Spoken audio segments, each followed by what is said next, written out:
Hey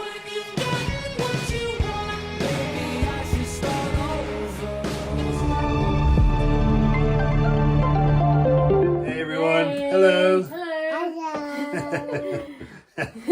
Hi from the little one, because she won't just go off and play somewhere. She has to be picked up today. Look, the robin's come back. Sorry to interrupt. Oh, yeah, There's a there robin it at is. our back There door.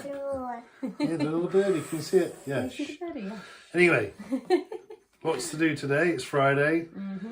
Finished work, and yesterday evening I had our fridge delivered. And now, fridges are very expensive things for the campers. Oh yes. A tiny little fridge, which costs more than the fridge inside your kitchen. Right, so not saying bye yet. Not saying bye. Right, so the Dometic fridge, freezer, same size, same everything inside, is around about £800 now. That's a lot of money, right? Yes. Now, there is a range called Alpicool, which are around about the £350 mark-ish.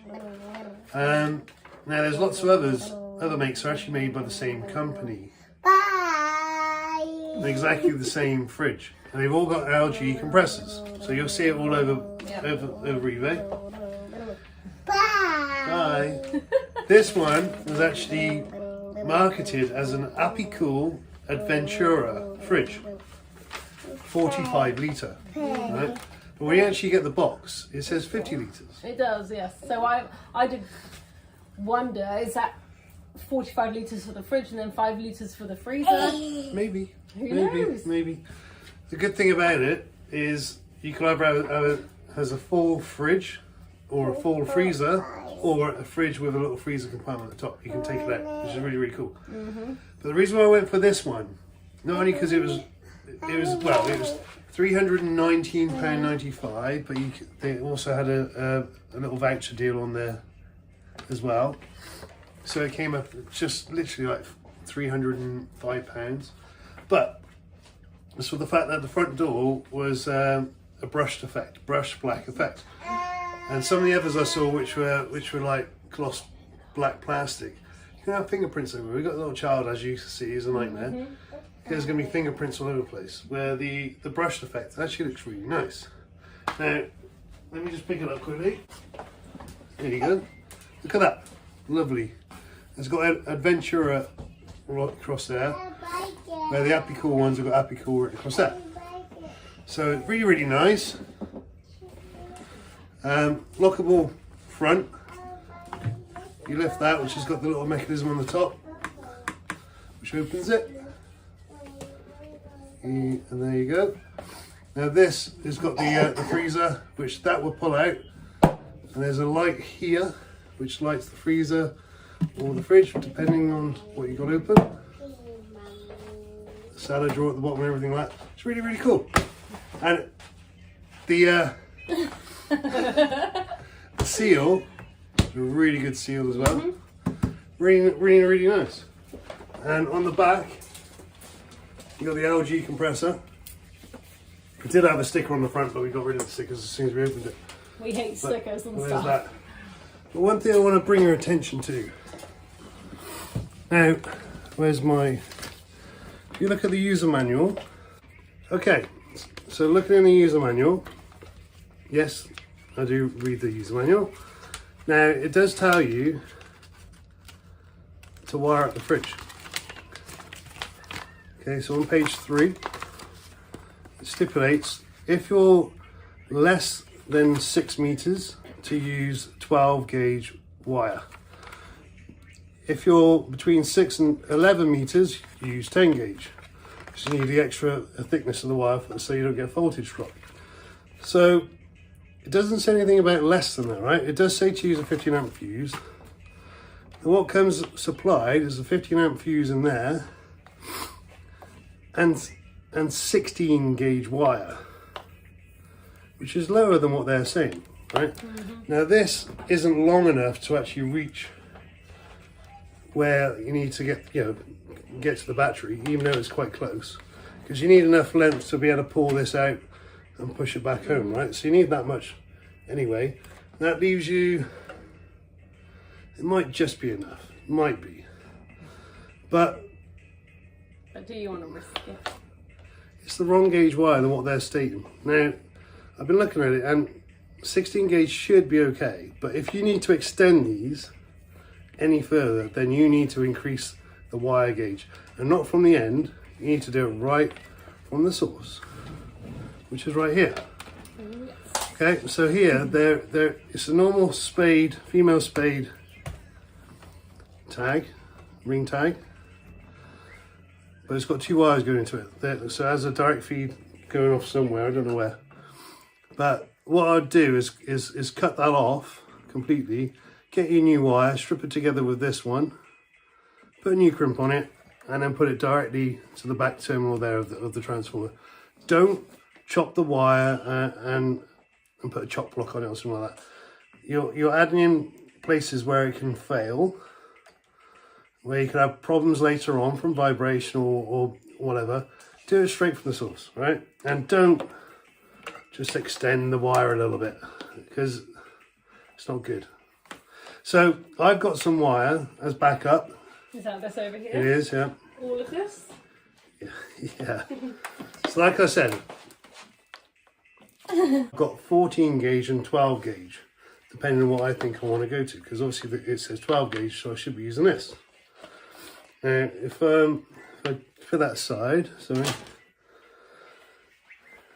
Now, aviation grade wire tends to have thinner wall insulation, right, to save space and weight. But if you look closely, the difference in size isn't massive, but inside is a lot more. Right, we won't be able to see it very easily. No, it's going to be quite hard to see. But yeah, so it's a much bigger wire, but it's still ultra flexible. The thing is, it is all white. Oops. Now you can laser etch these with writing on, but I didn't want to do that. What I did get I'm getting tangled. was some heat shrink. So I can heat shrink the whole lot or bits of it and just mark up which one's the positive, which one's negative. Because obviously when you put it in, you need to know what's on the other end, and you always need to mark them up. So I've got some of that, so I'll do that if I need to. But what I will do, before I do any of that, I will go and check to see if this is long enough or not. Because it might just reach. But what I didn't want to do is come to try and fit it today and go, oop, I need some extra length of wire, not have some wire available, or try and order some off Amazon, it would be the next day. I wanted to make sure I was ready, because if I'm there doing it, I want to finish the job. Right? And I want to finish the job properly. So I'm not going to do it just yet until I try and put it in, but it's touch and go whether it'll be long enough in my application. Anyway. Other people's, they might have it right next to it, which means in theory it should be okay. So 16 gauge, let me just get my little table out. In theory it should be okay if it's this length, right? Let me go to it, sorry. Right, 16 gauge wire. See, this is where it worries me. 16 gauge wire on the gauge wire rating is rated for 10 amps. Right? But you've got a 15 amp fuse. So your fuse, if you've got a problem, your fuse, which is a slow burn fuse, so it's going to take 7 seconds for it to pop generally, your wire is going to burn out before the fuse. Lovely. Which means that can then cause fire somewhere, because it depends on where it burns out, right? If it burns out here, fair enough, you're just here. But what if it's on your carpet, behind somewhere, underneath some clothes or something, right? Or down on the battery. Yeah, and it burns, and because when they burn, it gets hot, just like a hot wire, right? And just burns, and the whole thing can burn. Anything else around it can burn as well. So the wire is rated less than the fuse. That is not right. It's not right at all. But looking at the actual, how much the fridge draws, it probably only draws around about 5 amps when it's normally running. Oh, really? When it's running, okay. right? Okay. But the 15 amp fuses, because the initial startup can be a lot more when it jolts everything into motion. it peaks up higher than that. So in theory, it should be okay. But why bother having a fuse that high if it takes that long for it to go? It's going to have. It's going to need. It's going to need a fault for that fuse to go, which is right. This is what you want, right? But if there is a serious fault and it's shorting somewhere, it takes that long for that fuse to blow. The wire is going to go first. So I think no matter if this, I'm convinced of myself now.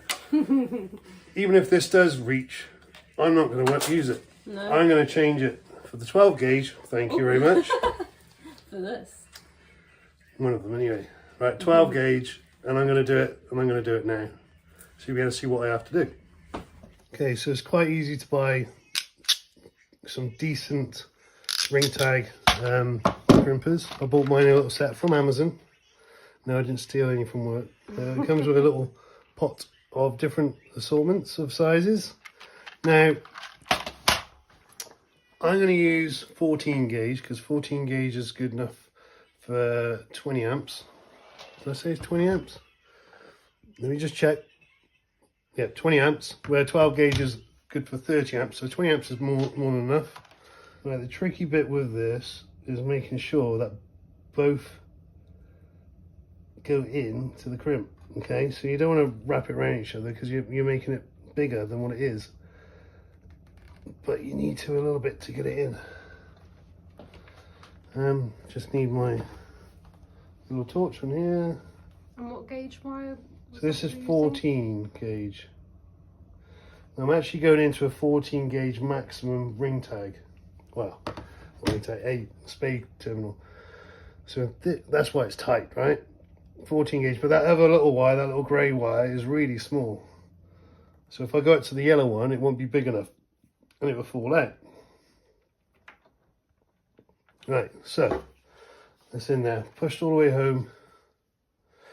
Now we're looking, you've got the red, blue and yellow. So this is the middle one. Stick it in the middle one. Make sure it's straight. Oh, make sure it's in there.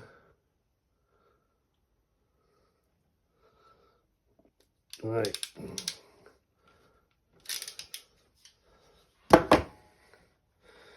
Right, tug on the big one, that's fine. Now, tug on the small one, that's in there now, okay? So I'm happy with that crimp joint now. If I use the yellow one, it'd be too loose and it'd probably pull out. So that can then go in back onto the negative.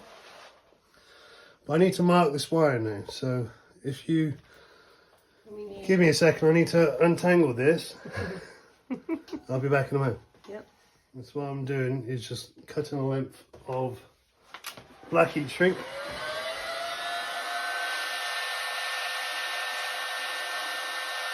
Just shrinking it down on the wire, right? When it gets hot enough, gonna wait for it to get in. There you go.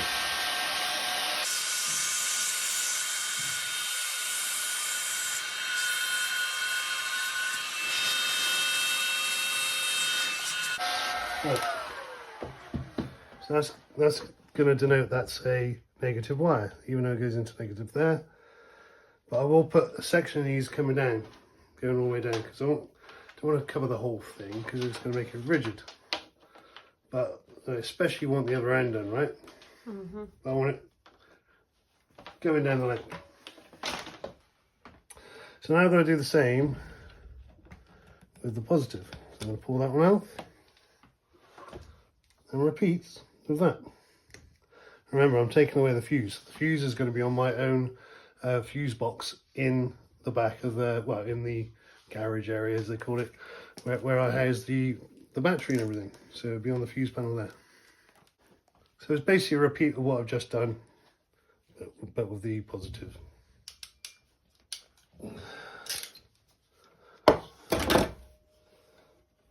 Tug, tug. Yep, it's good. Now I'll put the heat shrink on ready this time. So it's nicely warmed up this time. So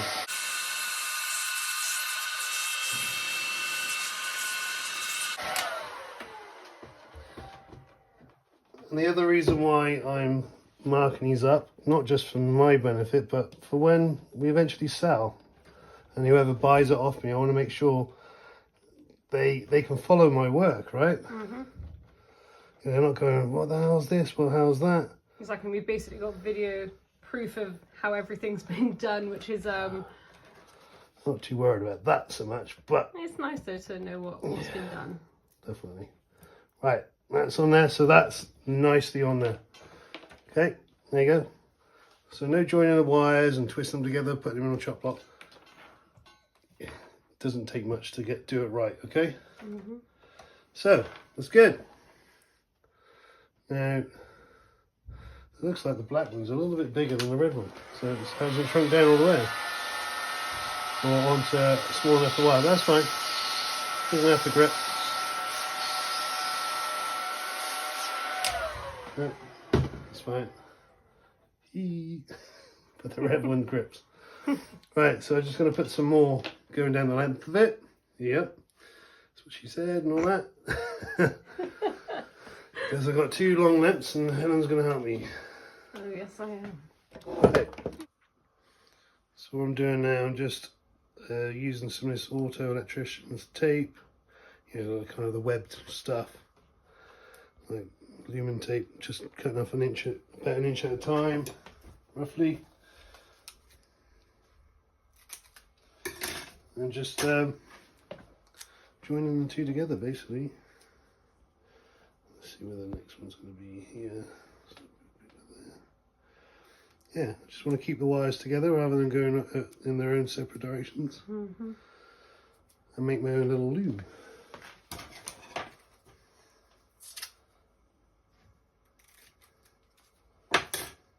Call me anal if you like, but just trying to keep things a little bit neater.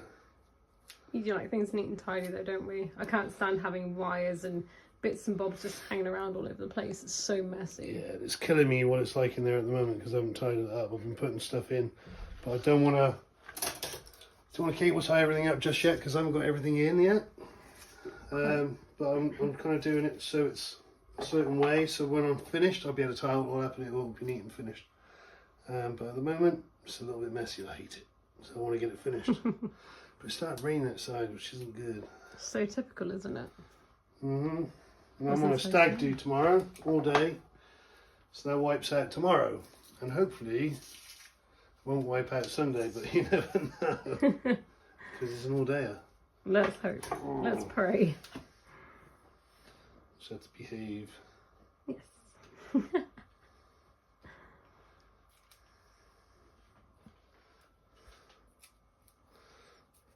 Yeah, look at that. It's all right, right? Yeah, very neat and tidy. You know which one's which. Positive, negative, Mm-hmm. positive, negative. And by putting this on, it stops this. It stops the black ones all going to one end, right? It keeps Yeah, they seem to in keep place. Yeah, And why I'm doing it is because when it goes in behind the cabinet, you might see this one or this one. So wherever you are in the back, you'll see one of them. You won't just see, oh, it's that. Well, I don't know which one's which. Not that you need to, but it's there if you need to. Yeah.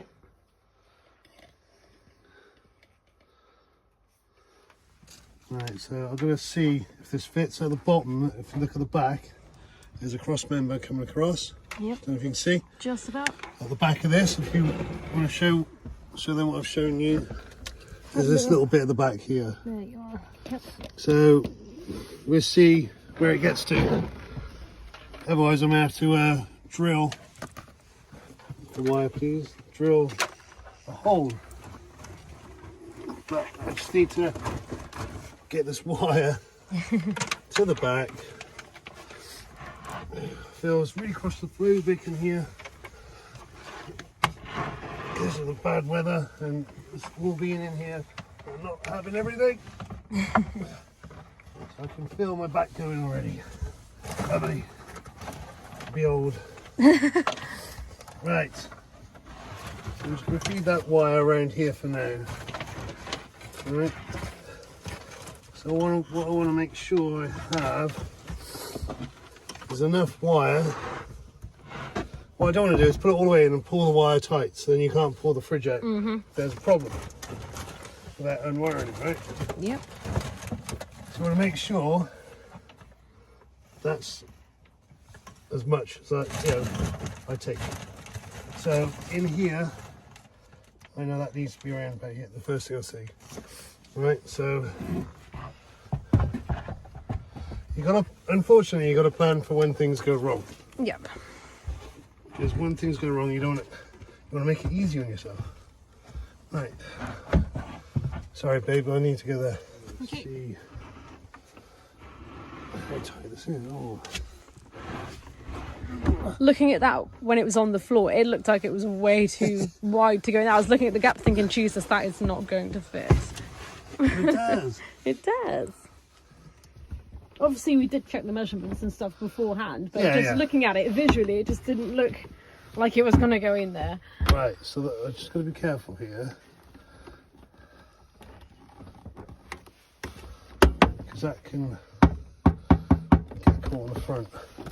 Okay. Now, I do see a lot of people, they have it sticking out. Yeah, I've noticed that on almost all of them. It might be for a reason, right? Or if that's why. It just looks weird when it's like that. Yeah, it doesn't look right, does it? But you got to allow for that extra opening, right? Mm-hmm.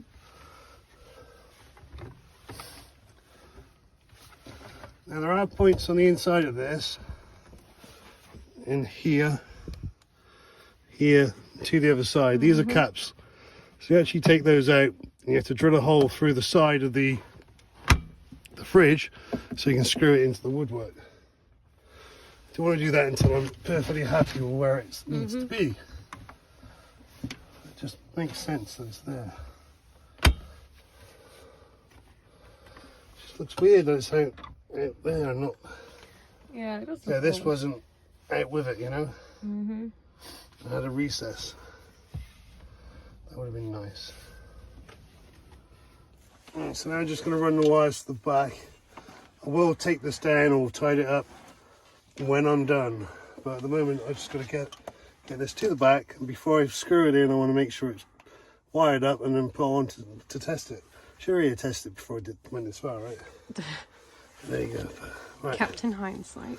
Yeah, I just wanted to get on. Right, I need a light. It's really darkening when you do everything dark grey. Mm-hmm. Right, so I'm going to put this. Let's excuse me, I'm right in the builder's booth. Can't see anything, but. No, you can't see anything, don't worry. Oh, I can't see anything. Oh, I had a KFC as well, shouldn't have done that. Right, so we've got to get the wires through this. Right. Right, you don't need to film my struggle. Yep, so we'll The struggle is real. The struggle is real, so we'll leave it there and we'll come back when it's all ready to be tested. Or when I'm wiring it up. Or when he's wiring up and then testing. Okay, see you in a minute.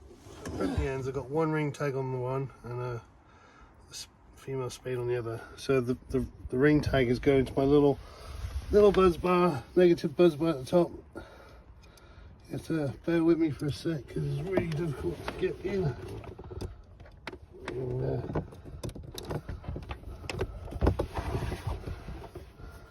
right, so it goes there. One space left for the lights. I'm going to put those in. The ambient lighting. Right, so that's done up. Right, so now that's going to come along down into the second position down here. I don't know if you can see from right now, can you? Just about. I can't see. So that's going to go on that second position on the little distribution board. Now this little distribution board came as part of the electronics that the AA left. So I just reused that, but you can get them on Amazon for a tenner or something. Right, as you see, I've got that wired in. I'm not tied it up or anything, but that's there, and it's red to show that the fuse is blown, right? Or there's no fuse in it. So I'm going to reuse the fuse that it came with, which is 15 amp. And I'm going to put that in the hole now. And that light goes out. So now it should have power. So let's go into the front to have a little look before I cover that all back up. Right, so here it is. Here's the power button there. I think it was just a press, right? There you go. I heard it, yeah. So this shows you, oh, I can't remember which way around it is. I think it's the fridge and then the freezer. Oh, I thought it was the freezer and the fridge. Oh, 50-50. Yeah. So basically, if I press that, there you go, so it's showing -20, right? So So that is the freezer then. right, so if I come back to that one and go -10, because apparently that's optimal for ice cream. Mm-hmm.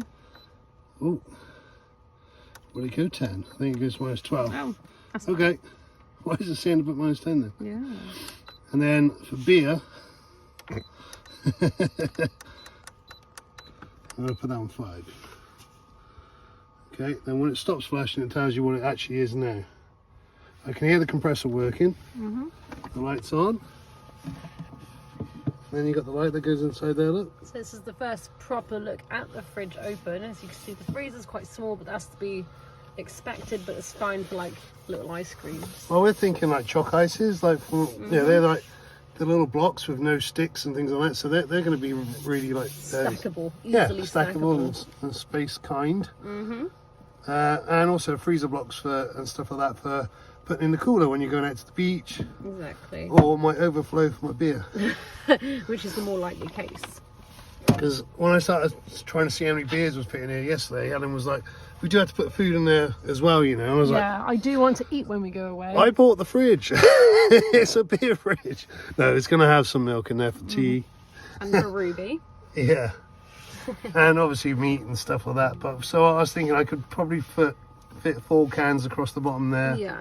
Then we can have some food stuff in there, and then food on the top, ice cream in there, and maybe a few cans in here as well, possibly. But there you go. That's that. It seems to work. But yeah, just need to I don't know if you can see the brush. secure that in. It's really hard to pick it up on camera, but there's like a brushed steel effect. It's You really can see it nice. there, can't you? Yeah, it's just a bit blurry on camera for some reason. Oh, that's a bit better. Yeah. But yeah, it's a lovely effect. So yeah. Yeah. It's quite quiet. Mm-hmm. Obviously now it's going full power. I can look at the wattage usage at the top here. So I'm going to have to go here. Sorry, babe. Yep. I'm coming close. Tight spaces. It's showing 45 watts. That includes the lights. So if I turn the lights off,